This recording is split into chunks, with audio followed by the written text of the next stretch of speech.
with all of these people super excited to talk to you about it? Never thought of it. We didn't even have deals for sequels, right? No. No, there were no sequel deals. They didn't think that there would be another movie.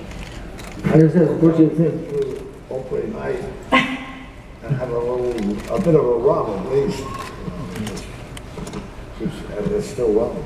I had no clue. I was like semi-conscious the whole time. I was doing Family Ties in the daytime back from the trip. So I was just going where they told me to go, and I'd have an array of surprise and excitement faces that I made. Look, awestruck, number 32. So I didn't realize that there was genius around me. I mean, that's really what it was. I knew I was working hard and I was doing what I was asked to do, but I didn't realize that the level of complexity until after the complexity of the script and just how powerful these themes were. They really resonated with people. Were there any particular stories throughout any of the movies that sort of stand out as special moments for you guys that you either knew yeah, people are going to really enjoy this, or just something that made you crack up laughing when you were shooting? I remember the dinner scene with Crispin Glover. Remember when he was like, remember that? We couldn't, it was like 10:30 at night and you were delirious and I was in that makeup and you couldn't laugh with that makeup or it would break right here and then everybody had to go home. So I was like this. At Crispin, who was insane. Crispin is insane, isn't he? In a very good way. He was so great. He was so great to work with, though. He's a genius. You never knew what he was going to do and how he was going to react. And he had his idiosyncrasies about his hair and the way he moved, and it was really poetic in a way. Once you kind of got over how weird it was. When I watch the movie, I'm always struck by the styles of acting that were taking place. I mean, Crispin had this kind of almost like commedia dell'arte. He'd make these big gestures and stuff, and Sweep of indignation. It's a sweep of indignation. Yeah, it's sweep of indignation. And you did all that falling down and like the double takes. Like no one could do that like you did. You were a genius. And then you had your incredible style, where you're like, I don't know. It was a really interesting, gathering of acting styles, don't you think? Well, yeah.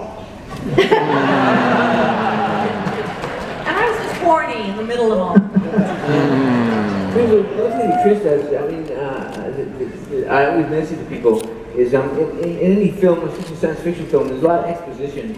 There's a lot of explaining how this works in 88 miles per hour and all these rules. And so you got to get them out there so the audience can understand them. And I mean, that's what Chris did, all the genius stuff he did. Nobody likes to light pipe. Nobody likes to give exposition. It's boring. Well, you go here and I'll go there. Because in the history of the thing, this happened. But he did it so entertainingly and so manically that it was an art. He turned exposition into an art form.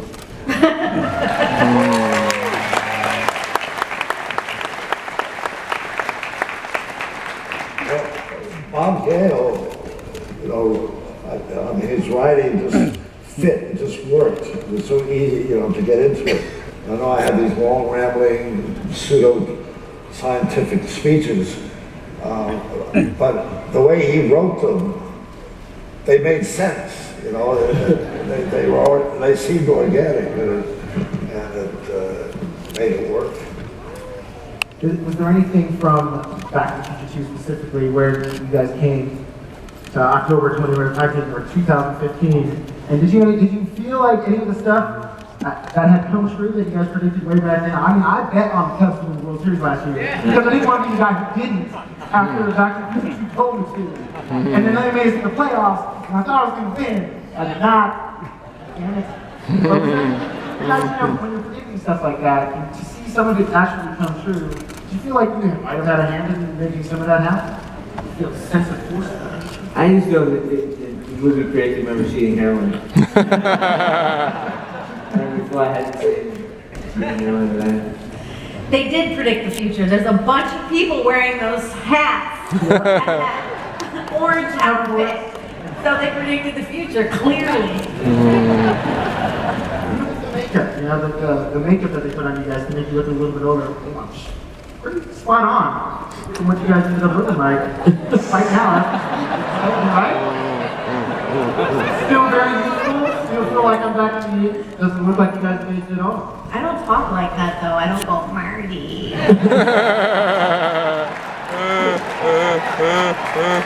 It's true.